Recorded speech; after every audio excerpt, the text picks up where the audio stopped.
구약성경 715페이지입니다. 에스라 4장 11절에서 24절 말씀 제가 봉독해 드리겠습니다. 저와 함께 한 절씩 교독하겠습니다. 아닥사스다 왕에게 올린 그 글의 초보는 이러하니 강 건너편에 있는 신하들은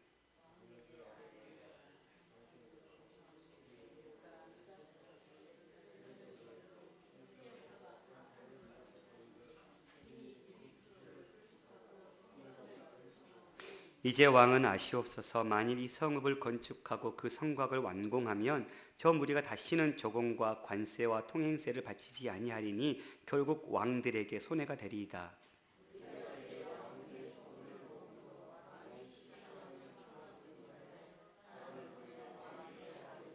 왕은 조상들의 사기를 살펴보시면 그 사기에서 이 성읍은 패역한 성읍이라 예로부터 그 중에서 항상 반역하는 일을 행하여 왕들과 각도의 손해가 된 것을 보시고 아실지라 이 성읍이 무너짐도 이 때문이이다.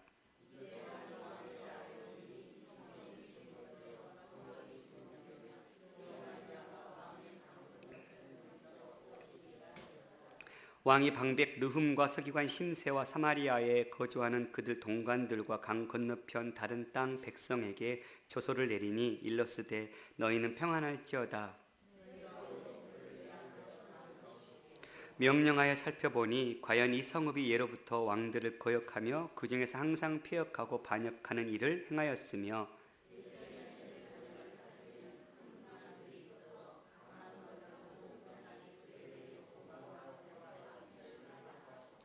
이제 너희는 명령을 전하여 그 사람들에게 공사를 그치게 하여 그 성을 건축하지 못하게 하고 내가 다시 조소 내리기를 기다리라.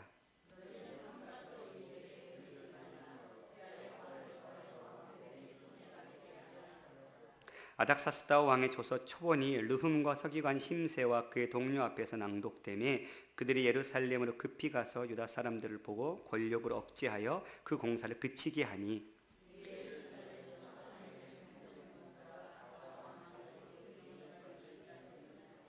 아멘.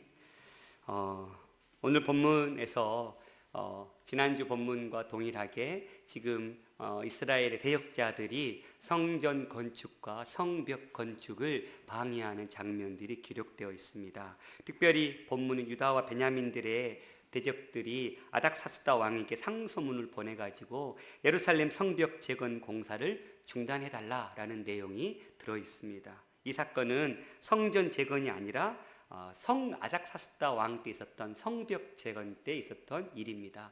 다시 한번 좀 봐야 되는데요. 우리가 지금 에스라서 1장과 6장은 에스라가 귀환하기 전의 이야기라고 그랬습니다. 7장부터 10장까지가 에스라가 귀환해서 일어난 일이라고 있고요. 저희는 지금 4장에 있으니까 아직 에스라는 페르시아 땅에 살고 있는데 이 이야기를 지금 기록하고 있는 것이죠. 오늘 본문을 보면 11절부터 16절까지는 이스라엘을 모함하는 대적들 방백 르훔과 서기관 심세가 아닥사스다 왕에게 모함하고 있는 내용들이 기록되고 있고요. 17절부터 22절까지는 그 모함에 대해서 아닥사스다 왕도 함께 동조하고 있는 본문이 기록되어 있습니다.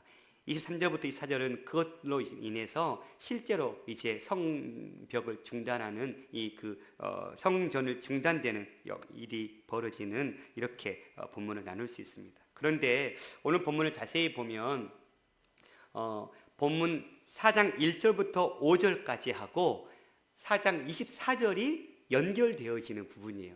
가운데 빨갛게 6절부터 23절까지 내용은 실은 에스라 때 내용이 아니고 느헤미야 때 내용인데 에스라는 성전 재건을 하는 스토리잖아요. 성벽 재건은 느헤미야의 스토리거든요. 그런데 에스라가 지금 그 성벽 재건의 이야기도 여기다가 끼워 넣은 거예요.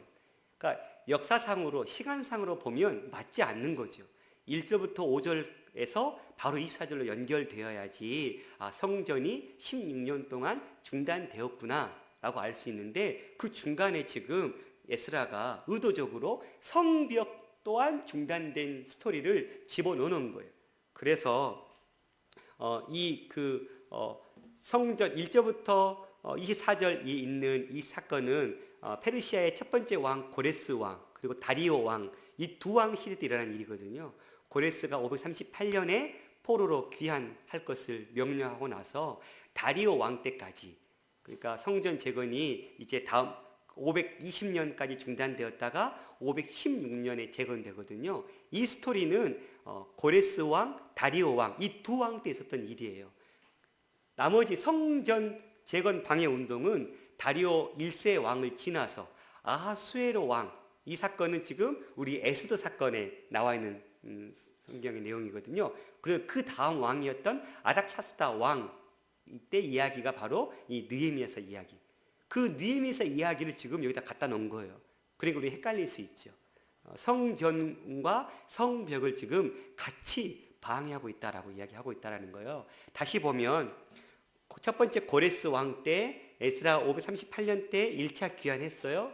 그리고 만 2년 만에 536년에 성전의 기초를 놓았다가 520년까지 성전이 중단돼 버리는 역사가 일어났잖아요. 그게 바로 4장 1절부터 5절에 있었던 사마리아 사람들 때문에 중단된 거예요. 그런데 그 중단된 성전을 학개와 스가랴가 하나님께서 깨우치셔가지고 가서 중단된 성전을 다시 재건하게 하는, 그래서 516년에 완성됐어요. 그 이야기는 지금 4장 1절부터 5절과 24절까지 4절이 이렇게 붙여놓으면 바로 사마리아 사람들 때문에 성전이 16년 동안 중단된 것이 이루어지는 것이죠. 그 다음에 아하수에로 왕 때 에스더 사건이, 즉 우리가 그 하만이라는 사람이 모르드게를 장대에 죽이려고 했다가 결국은 자기가 그 장대에 죽임 당하게 되는 그 스토리도 에스라가 페르시아 땅에 살고 있을 때 경험한 거예요. 그리고 그때 자기도 목숨이 살려난 이후에 다시 제2차로 이제 포로 귀환했을 때 성전 신앙 부흥운동하고, 그리고 나서 그 이후에 13년이 지나서 에스라가 귀환하고 나서 13년이 후에 느헤미야가 와서 성벽 재건 운동을 하는, 이 이야기를 지금 여기다가 갖다 놓으니까 우리가 좀 혼돈이 있을 수 있는 거예요. 그래서 먼저 우리가 이 본문을 살피기 전에 1절부터 5절과 24절이 연결된다. 6절부터 23절은 느헤미야의 사건을 여기다가 에스라가 갖다 놓은 거다. 이렇게 이해하면 본문을 해석할 때 큰 어려움이 없을 줄 믿습니다. 네, 그러면 방백 르훔과 이제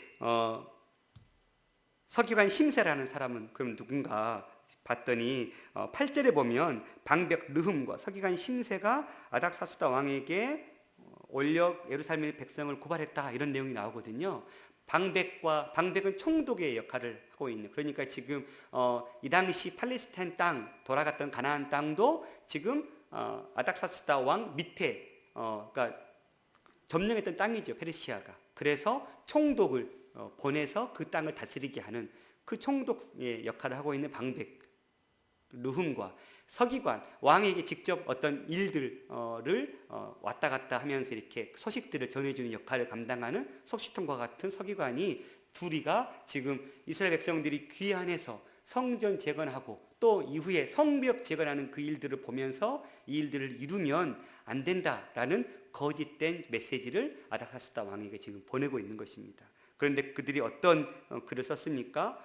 12절에 보니까 당신에게서 우리에게 올라온 유다 사람들이 예루살렘에 이르러 이 폐역하고 악한 성읍을 건축하는데 이미 그 기초를 수축하고 성곽을 건축하오니, 이미 그 기초를 수축했다는 말은 성전이 이미 지어졌다는 얘기예요.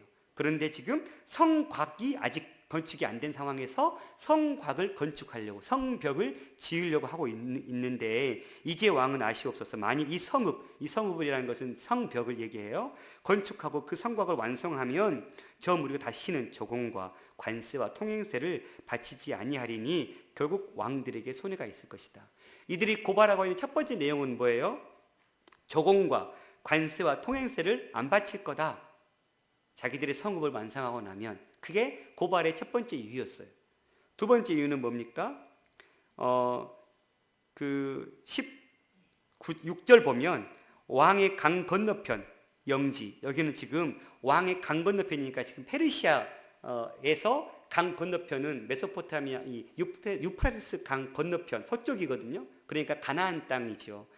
팔레스타인 땅, 이 얘기하는 거예요. 그 땅이 결국은 뭐 하라는 거예요? 영지가 없어질 것이다. 그들이 자기네 성읍을 만들어 놓으면 이 땅은 당신의 땅이 아닙니다. 이렇게 크게 두 가지를 지금 고발하고 있는 거예요. 관세나 통행세나 저공을 안 바칠 겁니다. 그 다음에 이 땅이 당신 땅이 안 돼버릴 것입니다. 라고 두 가지 항목을 가지고 고발하고 있어요. 그런데 이 고발이 실제 내용입니까? 아니죠. 자기들이 생각할 때의 이야기인 거예요.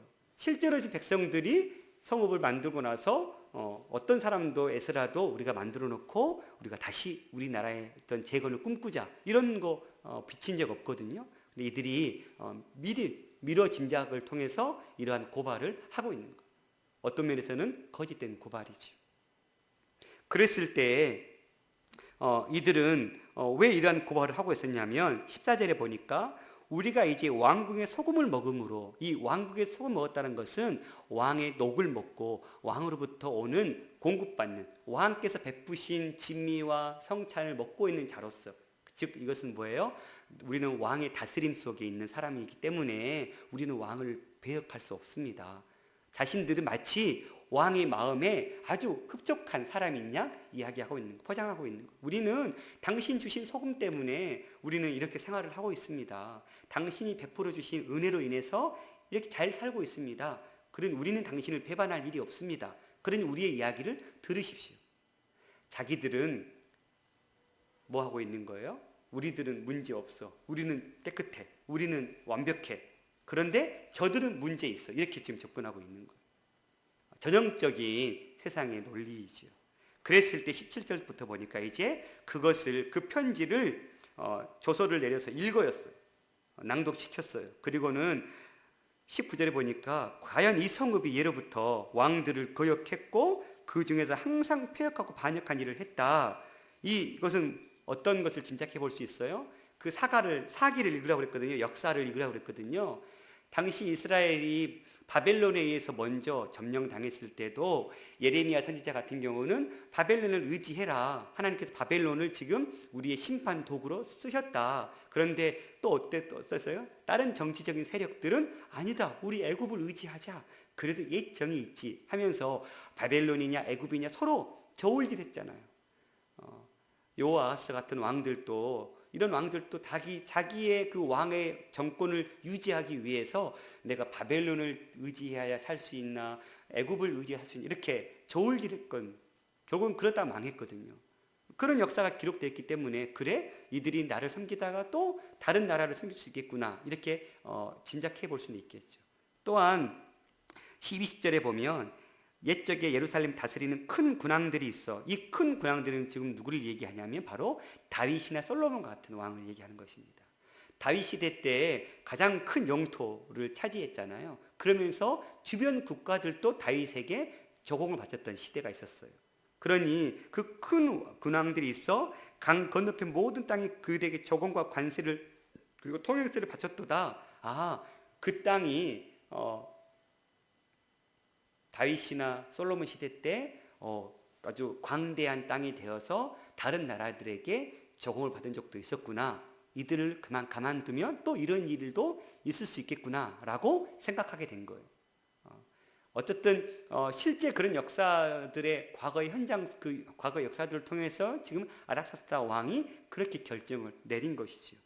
그렇게 해서 백성들에게 21절에 보면 그 성을 건축하기 못하게 조서를 내려버립니다. 그리고 자기가 다시 이것을 다시 재건할 건지 안 할 건지 내가 내릴 때까지 기다려라 라고 중단을 시켜버리죠. 결국은 이것을 통해서 23절에 보면 그 초본이 르훔과 서기관과 심세에게 다시 도착했거든요. 그러니까 이들이 어서 빨리 동문 앞에 가가지고 낭독하면서 예루살렘에 급히 가가지고 유다 사람들을 보고 권력으로 억제하여서 그 공사를 그치게 했습니다. 드디어 자기들이 이렇게 일러서 그 아닥사스다 왕이 허락했던 그 공인 문서를 가지고 와가지고 유다 백성들에게 성벽 재건 중단 이렇게 시킨 것. 이게 바로 느헤미야 때 일어난 일이에요. 그리고 나서 24절에 보면 이에 예루살렘에서 하나님의 성전 공사가 바사 다리오 제2년까지, 페르시아의 두 번째 왕이에요. 그 2년 때까지 520년까지죠. 중단되었다. 약 16년 동안 중단된 일이 일어났던 것을 이야기하고 있습니다. 이렇게 성벽과 성전 재건 운동을 하고 있었지만 옆에 세상 사람들은, 믿는 믿음의 사람들이 하나님을 위해서 재건하고자 하는 이 일들을 가만히 내버려 두지 않았습니다. 주님은 우리 교회를 빛과 소금이라고 하시면서 교회에게 타락한 세상을 맡기셨습니다. 그 세상 속에서 교회는 교회의 빛의 소금의 사명을 감당하라라고 말씀하셨습니다. 그런데 그 교회를 향해 세상은 어떻습니까? 온갖 핍박과 억압을 통해서 교회의 교회됨을 인정하지 않으려 하지요. 세상은 손해를 입기 싫어합니다. 세상은 교회가 거룩함을 드러낼수록 자기들의 손해가 있기 때문에 교회를 가만히 내버려 두지 않죠. 자신의 욕심을 쫓아 사는 사람들에게는 하나님의 거룩은 방해거리밖에 안 되는 것이죠. 요즘 더욱더 우리 사회가 이런 것 같습니다. 너무너무 사회가 개인화돼 버리고 있는 것 같아요. 급속하게. 나만 좋으면 돼. 아니면 나만 아니면 돼. 예능 프로그램을 봐도 그렇고 나만 아니면 돼. 나만 아니면 상관없어. 다른 사람은 어떤 고통을 당하든지 나만 그 고통 안 당하면 상관없어. 세상은 점점점 더 이렇게 나만 손해 안 보면 괜찮아. 문제는 내가 손해 보면 안 돼. 그런데 하나님의 말씀 뭐예요? 거룩이라는 삶은 결국 내가 손해 보는 삶이거든요. 십자가 앞에서 나를 죽이고 나를 치고 나를 쳐서 다시 예수의 향기를 드러내는 삶. 이거는 세상 사람들이 기뻐하고 즐거워할 삶의 모습이 아니거든요. 그러니 이 진리를 전하고 있는 교회들을 향해서 세상은 오히려 이 거룩에 대해서 반대의 길을 둘 수밖에 없다는 것입니다. 이런 일들을 통해서 우리가 교회가 거룩함을 선포하고 교회가 바른 진리를 전할 때 그들은 이게 진짜 인간의 존엄성을 인정하고 우리가 진짜로 인간으로 태어나서 이 땅에 살아야 될 삶의 모습이구나 깨달아야 되는데 오히려 그들은 더 강팍하게 자신들의 이익을 추구해 가고 있다는 사실입니다. 세상은 이렇습니다. 교회가 이 썩어지고 폐역한 세대 속에서 제사장의 사명을 감당하려고 할 때 쉽지 않은 것 같습니다. 그래서 더욱더 교회가 정말로 더욱더 하나님 앞에서 낮아지지 아니하면 이 사명을 감당할 수 없는 것입니다. 요즘은 그래서 교회도 세상 속에서 살아나기 위해서 세상의 원리들을 가져오고 있습니다. 교회의 부흥을 위해서 교회가 부흥한다고 하면 쫓아다니면서 그런 부흥의 방법들을 찾아내려고 애쓰고 있죠. 목회자들은 말씀을 연구하고 깨닫고 기도하는 일에 전무하는 것이 아니라 어떻게 하면 교회를 발전할 수 있는 그런 스킬을 배워올까. 그래서 어떤 집회, 교회 부흥 집회, 그래서 두 날개부터 시작해서 가정교회, 한국교회 정말 모든 아주 교회를 부흥하고 싶은 온갖 방법들이 다 가면 어디에 있어요? 목사님들이 아주 그냥 빈 자리를 찾을 수 없을 정도로 그렇게. 왜 그래요? 교회가 정말 세상에서 그렇게 커지고 교회가 세상에서 목소리를 내는 것이 교회의 사명이 아닌데 교회의 사명은 주님의 거룩함을 드러내는 것. 그것이 크기와 능력에 상관없이 하나님께서는 큰 교회도 세우시고 작은 교회도 세우시고 하나님이 다 큰 교회가 되어라 얘기하지 않으시잖아요. 하나님 그런 거 말씀하시지 않으셨잖아요. 하나님 원하셨던 것은 구별되어라. 하나님은 우리를 세상 속에서 불러내주셨잖아요. 교회는 불려냄을 받은 집단이잖아요. 그러면 그 불려냄을 받은 집단은 거룩함을 유지하면 되는 거거든요. 몇 명이 상관없이 단 한 명이라 할지라도 그 한 명이 거룩함을 유지하고 있다면 하나님은 복되다고 하신다는 것입니다. 그런데 그런데 교회들은 세상 사람들과 똑같이 거룩에는 관심 없고 교회의 덩치만 키우고 물질만 사람만 많이 늘리는 데만 관심이 쏟아 있기 때문에 교회가 세상의 역할들을 감당하지 못하고 있는 것이죠. 특별히 교회가 이렇듯 제사장의 사명을 감당하려 할 때 세상은 우리를 가만두지 않습니다. 오히려 교회가 적당히 타협하고 적당히 세상과 섞여 살면 세상도 좋아합니다. 역시 이 교회는 달라. 그렇지. 교회가 편협하면 안 되지. 세상이 교회를 좋아하면 그 교회는 썩어 있는 것입니다. 정상적인 것은 세상이 교회를 싫어하는 것이 정상이지. 왜요? 세상을 향해서 바른 말만 하거든요. 세상 사람들에 대해서 삶의 기준을, 더 높은 기준을 얘기하거든요. 교회가 참다운 교회 됐다면 세상은 교회를 향해서 손가락질할 수밖에 없습니다. 교회가 세상 사람들로부터 인정받고 있다면 그것은 진짜 인정받는 게 아니라 그들과 함께 동일한 삶을 살고 있기 때문에 그저 좋아하는 것 뿐이죠. 세상은 이렇게 다른 사람을 인정하지 않고 자기만 알 뿐 아니라, 또한 세상은 교회가 그들에게 피해를 줄 뿐만 아니라 그들을 지배하려고 생각하고 있습니다. 어둠 속에 속한 죄의 영역이 빛에 의해 드러날수록 그런 생각은 더 강해지죠. 세상은 그래서 교회를 억누르려고만 하죠. 그냥 돌이키면 살 수 있는데도 불구하고 완악함을 버리지 않습니다. 유다의 백성 대적들은 아닥사스다 왕에게 편지를 써서 이 일을 방해하려고 안간 힘을 썼습니다. 교회가 교회의 됨을 유지하려고 할 때 세상은 계속해서 방해할 것입니다. 세상은 양육강식의 원리를 살아가는 것 같습니다. 그래서 누군가가 승승장구하면 기뻐하면서 박수를 보내기보다는 자신에게 미칠 안 좋은 영향력 때문에 오히려 불안에 떨지요. 또 어떤 사람들은, 승승장구하는 사람들은 자신의 어깨에 힘을 주고 오히려 다른 사람들을 하대하는 일이 벌어지죠. 이러한 세상 가운데 주님이 우리에게 요구하시는 성도의 삶은 무엇입니까? 거룩의 삶, 예수 그리스도를 따라 살아가는 이타적인 삶, 개인주의적인 삶이 아니라 다른 이들을 살펴주는 삶을 주님 우리에게 살라라고 말씀하고 있는 것입니다. 이것은 자기만을 위해 사는 자들에게 걸림이 되고 영향을 주기 때문에 그들은 교회를 모함할 수밖에 없습니다. 이럴 때일수록 교회는 세상을 지배하려고 하는 것이 아니라 도리어 세상 생명을 전하고 하나님의 뜻이 이 땅 가운데 이루어지기를 소망하고 예수 그리스도처럼 세상을 섬겨야 할 줄 믿습니다. 근데 요즘 교회가 계속 세상 위에 우뚝 서려고 합니다.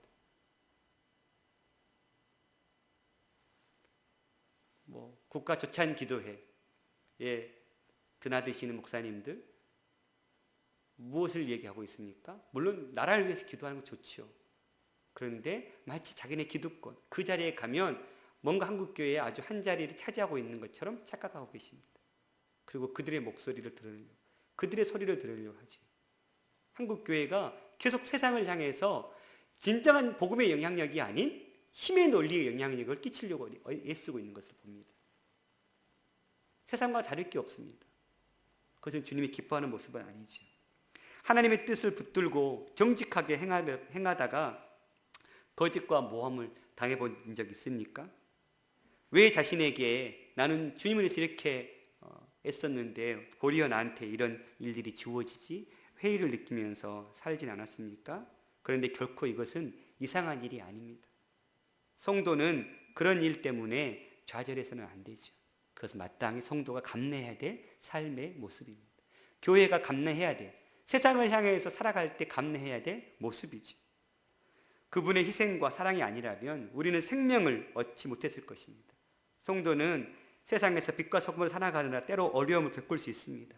그럴 때마다 그 일을 통해 세상을 바꾸시고 영혼을 건지시고 하나님의 나라를 세워가시는 그 하나님을 기억해야 될 줄 믿습니다.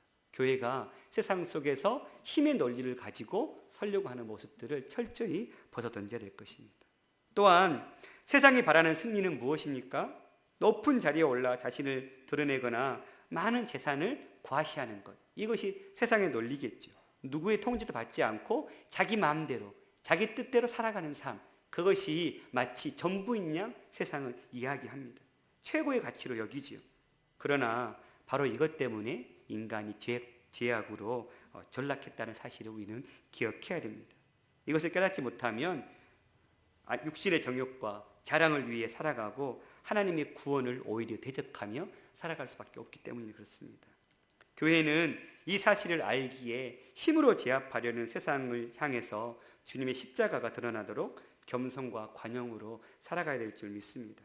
자신들이 성전 공사를 방해했다고 와 우리 성공했어.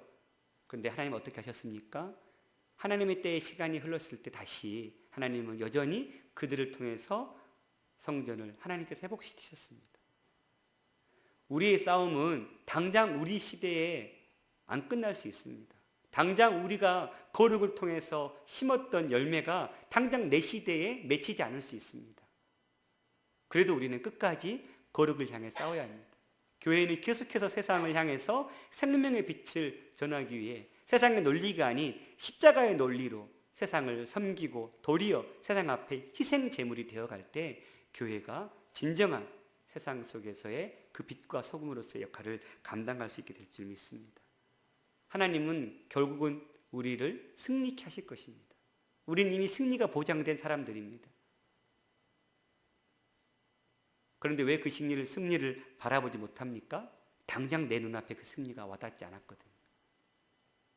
그런데 하나님은 하나님의 때에, 하나님의 시간에 우리가 예수님 때문에, 하나님 때문에 세상 속에서 세상의 빛을 드러내기 위해서 죽고 포기하고 양보하고 정말 내 목소리를 들으지 못하고 정말 가슴치며 통에 자복하는 심정으로 저 한 생명 살려내고자 헌신했던 그 수고, 하나님 결국은 하나님께서 받으시고 아름다운 열매로 맺게 하실 줄 믿습니다. 오늘 우리가 이 말씀을 통해서 다시 한번 우리의 삶을 돌아봤으면 좋겠습니다. 세상은 우리를 이렇게 믿음 안에서 살아가려고 하는 우리를 흔들어 놓습니다.